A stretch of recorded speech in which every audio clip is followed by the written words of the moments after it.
आलोक शर्मा जी वो कह रहे हैं दृश्य का दोष नहीं है और जिस तरह की प्रसिद्धि प्रधानमंत्री नरेंद्र मोदी को मिली है G20 के सफलतम आयोजन से, वो कांग्रेस पार्टी को दरअसल बर्दाश्त ही नहीं हो रहा है। देखिए, मुझे लगता है कि देश की प्रसिद्धि हो बहुत अच्छी बात है, लेकिन देश की विदेश नीति एक व्यक्ति की छवि सुधारने के लिए पूरी तरह से झोंक दी जाए, हजारों करोड़ रुपया खर्च होने के बाद आउटकम पे नाम पर यह आए कि मोदी जी की छवि विश्व में बहुत अच्छी हो गई है, तो बड़ा दुर्भाग्यपूर्ण है।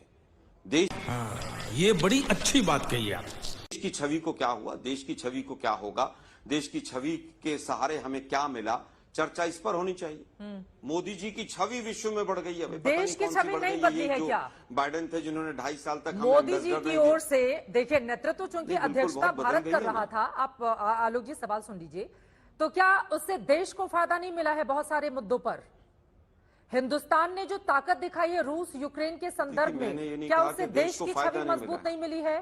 चीन के संदर्भ में क्या देश की छवि मजबूत नहीं हुई है? आलोक शर्मा जी, देखिए मुझे लगता है तेरा तो गेम बजाना पड़ेगा। सुनिए ना, हाँ बिल्कुल, चीन के संदर्भ में देश की छवि मजबूत हुई है।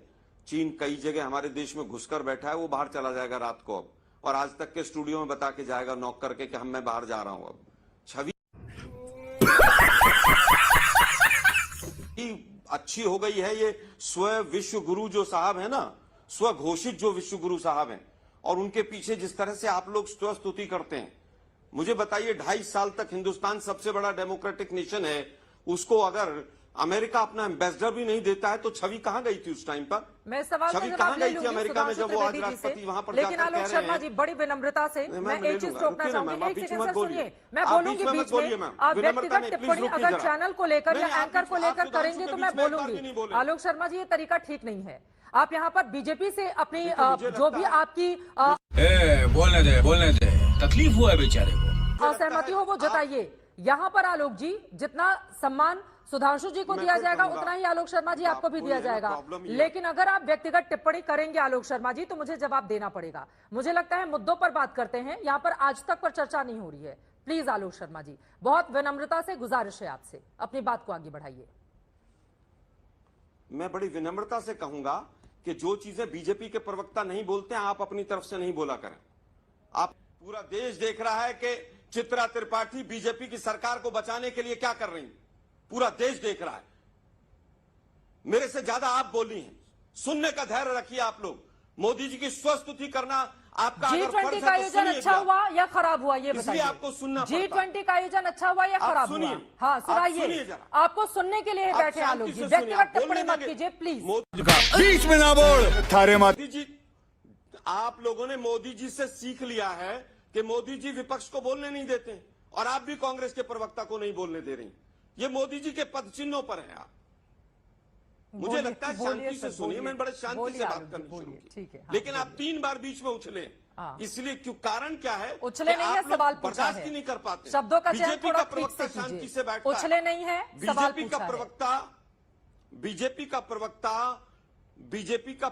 मोदी जी की आलोचना सुन सकता है, लेकिन चित्रा त्रिपाठी नहीं सुन सकती। आप शांति से सुन, इमोशनल डैमेज, जरा शांति से सुनिए जरा। अगर हमारे यहां पर पंडाल बनता है और इतने बड़े आयोजन में पूरे सोशल मीडिया पर चल रहा है कि उस पंडाल में पानी भर गया, और वो पंडाल का ठेका अभी तक जो खबर आ रही है उसमें बिना टेंडर के दिया गया, 3-4 कंपनियों ने सारे काम किए, क्या इसके ऊपर आलोचना नहीं होनी चाहिए? वो पानी जो पंडाल में भरा उससे तो पूरे देश में और विश्व में पूरा डंका बज रहा होगा। आप लोग किस तरह की बात करते हैं? जो सवाल उठाए जाने चाहिए वो सवाल उठाए जाएंगे। तुम्हें शर्म है? कुछ शर्म आया है? ब्रिक्स से आए, बड़ा ढोल नगाड़े पिटे। मैं चित्रा जी आपसे पूछता हूं, हिंदुस्तान की ब्रिक्स समिट से क्या 2 चीजें मिली, जरा आप बता दीजिए। मैं बीजेपी की मैं चुप हो जाता हूं। सुधांशु जी इसका जवाब देंगे। एक सेकंड आलोक शर्मा जी, सवाल पूछना मेरा अधिकार है, पत्रकार के तौर पर मैं बैठी हुई हूँ। ठीक है सर, ओके। चित्रा जी पत्रकार के तौर पर आप 10 सवाल पूछे, हम उत्तर देंगे। बीजेपी के प्रवक्ता की तरह आप सवाल पूछेंगे तो वैसा ही मैंने उत्तर कह दिया ना, आप सवाल का से बता दीजिएगा, मैं आपसे वही बहुत ढंग का बजा। ठीक है आलोक जी, नाराज मत होइए, मेन मुद्दे पर बोलिए। प्लीज रुकिए, आपका ओपनिंग कमेंट आपका गलत था, इसलिए आपको रोका गया। 53 देशों को अफ्रीका में कर्ज मुक्ति मिल जाएगी और हिंदुस्तान के ऊपर 3 गुना कर्जा हो गया, उसके ऊपर भी सवाल पूछ लें आप।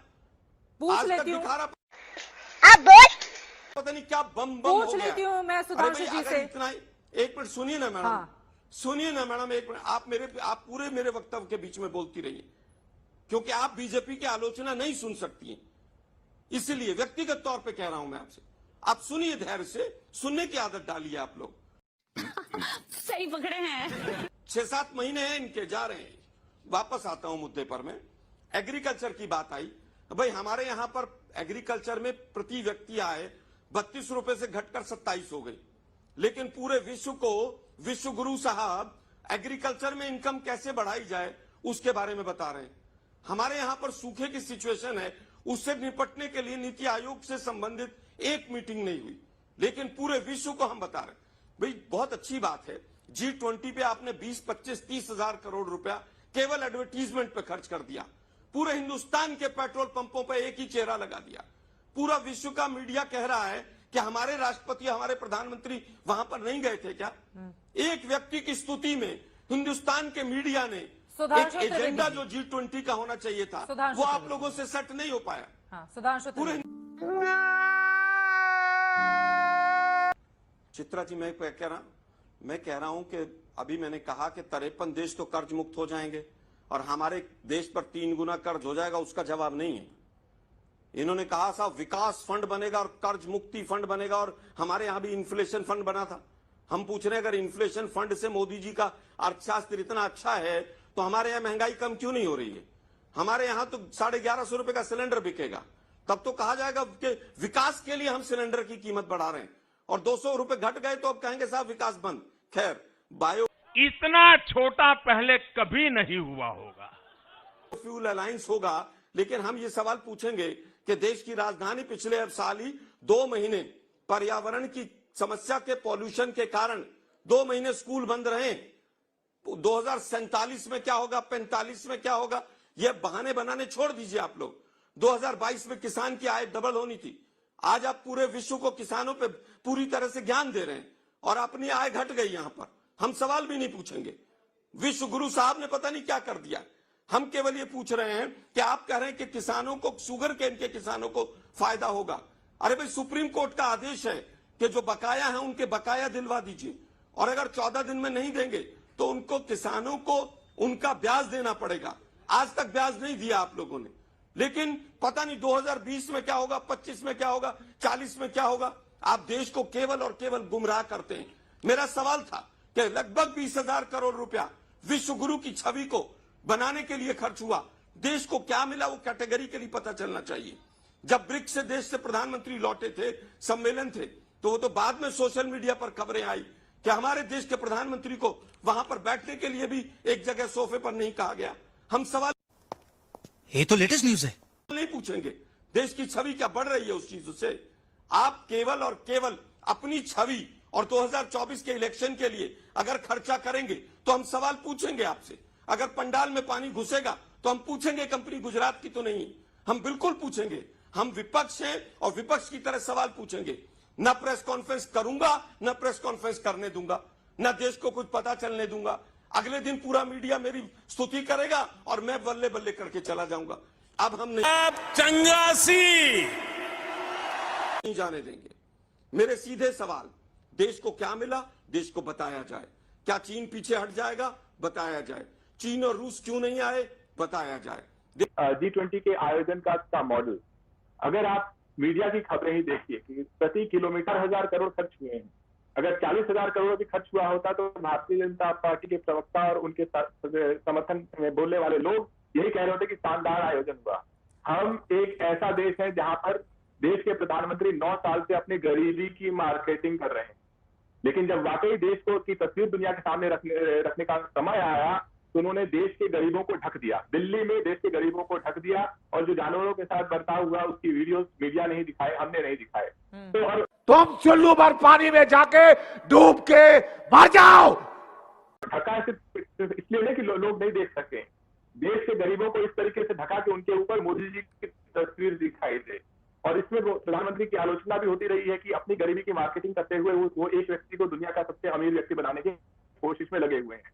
ऐसे में आपका आम दर्शक पूछ सकता है कि चाहे 4,000 करोड़ खर्च हुआ हो या 40,000 करोड़ खर्च हुआ हो, ये इसमें आम व्यक्ति को क्या फायदा होगा।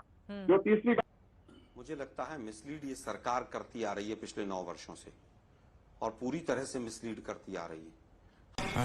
ये बड़ी अच्छी बात कही आप। हम तो बार बार कह रहे हैं कि सही बता दो भाई। ये पूरे हिंदुस्तान के जो जितने पेट्रोल पंप हैं उनके ऊपर जो एडवर्टीजमेंट लगा उसकी कॉस्टिंग क्या है, जरा आप बता दीजिए भाई। हमारे साथ ही बैठे हैं बीजेपी के सुधांशु जी, उसकी कितनी कॉस्टिंग आई होगी, जरा उसका अंदाजा आप बता दीजिए।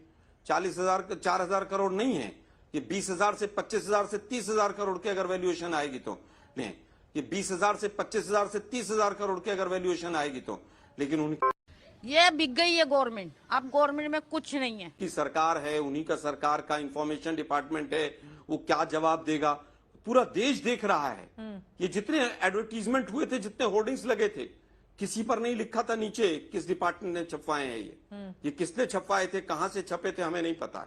चंद्रयान तक में मोदी जी का इतना बड़ा फोटो और चंद्रयान छोटा सा, ये एक व्यक्ति के चेहरे को चमकाने की जो नीति है, अब ये देश समझ चुका है। फिर भी हम कहेंगे कि G20 में अगर देश के लिए अच्छा होता है, हमारे लिए खुशी है। लेकिन हम ये भी सवाल पूछेंगे कि अगर कुत्ते बिल्लियों के साथ जिस तरह का अमानवीय ट्रीटमेंट हुआ, भाई 15 साल से तो आप ही की कॉर्पोरेशन थी दिल्ली में, उस समय पर क्यों नहीं कंट्रोल किया गया? पूरे विश्व